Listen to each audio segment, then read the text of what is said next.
السلام عليكم، مرحبا بكم في وصفة جديدة وفيديو جديد مع مرام. اليوم اخترت لكم لا تارت تروبيزيان ولا اللامونة المعروفة عندنا اللامونة، بواحد الكريمة بزاف خفيفة وبزاف بنينة. راح تجيكم هاد لاباط خفيفة هايلة تقيدوا بها وتقيدوا بكاع المكونات. شوفوا، ما تزيدوا ما تنقصوا حتى حاجة، المقادير راهي مضبوطة. لو كانت تقيدوا بها راح تعطيكم وصفة بزاف هايلة. نبداو. عندنا نديرو الحليب تاعنا. هذه الوصفة نخدمو بالميزان. عندنا 75 غرام تاع حليب، عندنا 3 حبات بيض كاملين ووحدة صفار، عندنا نديرو شوية ملح، نديرو شوية ليكستري فاني، وهنا نديرو حوالي 5 مغارف تاع ما زهر. ولو كنتو تحبوا ما ورد ديروا ما ورد.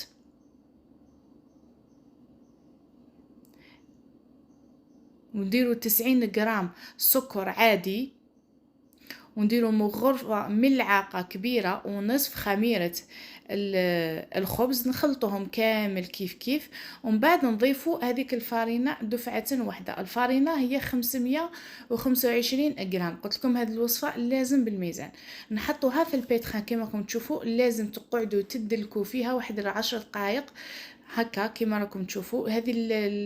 هاد الليمونه تحب الدليك، لازم هذه انا نعطيكم في الوصفه الاصليه. كاين اللي يقول لك فارينه يخلطوها غير بالمغرفه وتنجح لكم، صح تقدر تنجح لكم وتجيكم خفيفه، بصح مستحيل تخرج لكم لاباط كيما هذه اللي تخدموها بالبيتخان. كي ديروا لها هكا حتى تستخرجوا هذاك الجلوتين اللي فيها. هنا كي تتلم العجينه تاعنا نبداو نضيفوا في الزبده تدريجيا. عندنا 150 غرام زبده تكون طريه، ضيفوها بشويه والعجين تاعكم يتعجن حتى تشوفوا الزبده دخلت كامل في لاباط.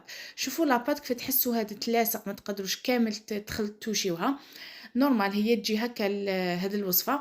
نحيوها، سيو تلموا كامل هذاك الحواف، شمخوا يديكم بالماء ولا بسباتول خدموا بها. ومن بعد غطيوها وخلوها حتى تخمر، حتى يضاعف الحجم تاعها. انا هنا رحت نحضر الكريمه تاعي. عندنا نص لتر تاع حليب، وعندنا 3 مغارف سكر، وحبه بيض تكون كبيره ليكستري فاني، وثلاث مغارف مايزينا. نخلطوهم كيف كيف كامل وهما بارد في بارد هكا. نخلطوهم كامل حتى تشوفوا كلش تجانس كيف كيف. هذيك المايزينا ذابت تجانست مع ذاك الحليب وهذاك البيض وكاع المكونات. ومن بعد روحوا دوها للنار وحطوها فوق النار، قعدوا تخلطوا فيها حتى تثقل لكم بهذه الطريقه. هنا جيبوها ديروها في غيسيبيون وزيدوا لها مغرفه زبده. من بعد كي تذوبوا هذيك الزبده فيها غطيوها، سيو غطيوها اون كونتاكت وخلوها تريح حتى تبرد تماما، تبرد لكم سوا سوا. انا هنا شوفوا لاباط تاعي راهي تضاعف الحجم تاعها. هنا نروح نجبد العجينه تاعي، نعاون روحي بالفارينه هكا باسكو قلت لكم تجي تتلاصق بزاف اليدين. وما تخافوش منها، هي تجي لاباط تاعها هكا. سعفوها وخدموها بشويه. ديروا الفارينه في البلان دو طرافاي وديروا في يديكم شويه باش ما تلصقش. هاد الكميه راح دير لكم 2 خبزات، اقسموها هكا في النص.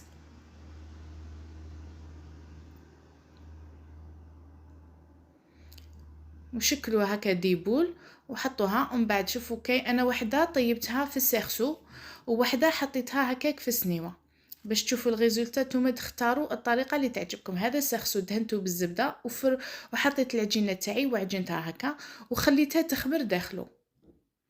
وخبزه الاخرى درتها في السنيوه بهذه الطريقه هكا، وحطيتهم حتى خمروا ضاعف الحجم تاعهم وداو لي واحد النص ساعه ولا اكثر. ومن بعد جبت حبه صفار بيض خلطتها مع الحليب، ضربوها مليح بالحليب ودهنوا لاباط العجينه تاعكم الخبزه تاعكم. وحده رشيتها بهذاك السكر وحده باللوز ايفيلي. وسخنوا الفور تاعكم وديروهم يطيبوا.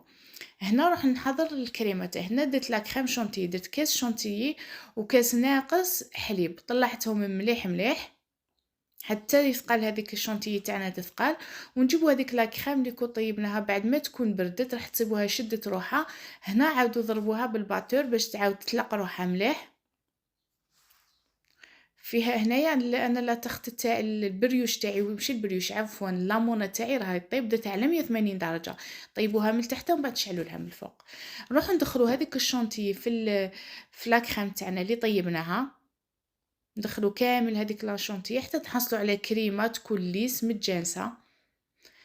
هذه الكريمه راح نحشيو بها الليمونه تاعنا.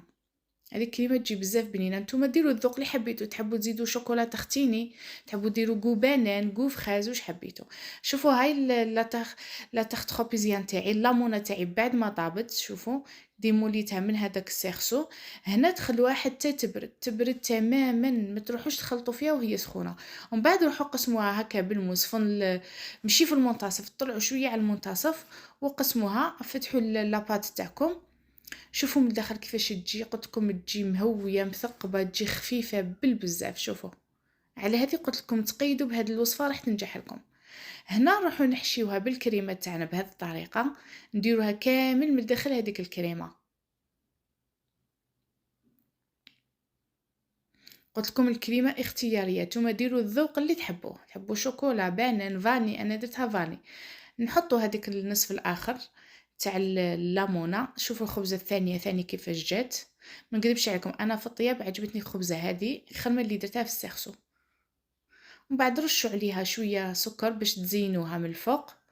وهكا راح تكون الوصفه تاعنا تاع الليمونه واجده باسهل طريقه. كما قلت لكم قضيه يعني مقادير تقيدوا بها وطريقه راح تنجحوا فيها وتخرج لكم هايله. ما تنساوش خلوا لي رايكم في التعليقات، وما تبخلوش علينا بالجيم، وديروا اللي ماهوش مفعل الجرس يفعل الجرس ويدير مشاركه للقناه. ونتلاقاو ان شاء الله في فيديو اخر وفي وصفه ولا في وصفات واحد اخرين ان شاء الله. وسلام. خليكم مع النتيجة كيفاش قسمتها، شوفوها كيفاش تجي من الداخل. جربوها البنات ما راحش تندموا عليها وراح تعجبكم اكيد اكيد. وهذا الوصفة ديروا لها حفظ واعتمدوها في كامل الوصفات تاعكم. سلام.